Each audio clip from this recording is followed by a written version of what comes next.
कुछ लोग इहो कहता कि भोजपुरी इंडस्ट्री में खाली पावर स्टार और ट्रेंडिंग स्टार के गाना चलेला, तो ऐसा बात नहीं है। भोजपुरी इंडस्ट्री में एक से एक टैलेंटेड स्टार बड़ा जौन कि उनकर गाना होते ट्रेंडिंग में पहुँच जाला।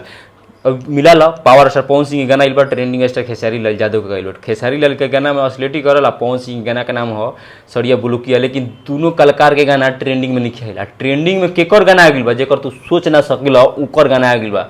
हाँ भाई, खाटी माटी से जुड़ल स्टार समर सिंह जौन कि इनकर गाना के नाम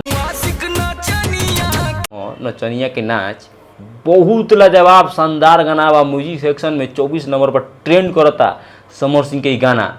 एक बार तारा भैया ये गाना जरूर सुने के चाहिए, कैसे कि सब कोई कहला पवन सिंह, खेसारी लाल यादव, नीलकमल सिंह, ये कलाकार में तू बाझर रहब। हई कुल बढ़िया जौन कलाकार गाना गावता ओकर तू ना सुनबा तो खराब गाना गावे पर मजबूर हो जाए कि ना। ई गाना पवन सिंह के आइल बा, खेसारी लाल यादव के आइल बा, लेकिन दोनों जना के कलाकार के गाना से समर सिंह के गाना आगे निकल बा, बाजी मार देले बा। ई तू माना चाहे मत माना, जाके यूट्यूब पर देख लो, खुलेआम लौकता भैया। पवन सिंह के माना तानी गाना 4 मिलियन पहुंच गए, 5 मिलियन पहुंच गए, लेकिन ट्रेंडिंग में नहीं पहुंचल ना। खेसारी लाल यादव के गाना ट्रेंडिंग पहुंचल बा, समर सिंह के गाना म्यूजिक सेक्शन में ट्रेंड करता भाई, गाता मचा दिलन समर सिंह। कर गाना के हम काहे बड़ाई करता नहीं, कि बहुत लाजवाब बहुत शानदार गाना बट एक बार तारा सुने के चाहिए।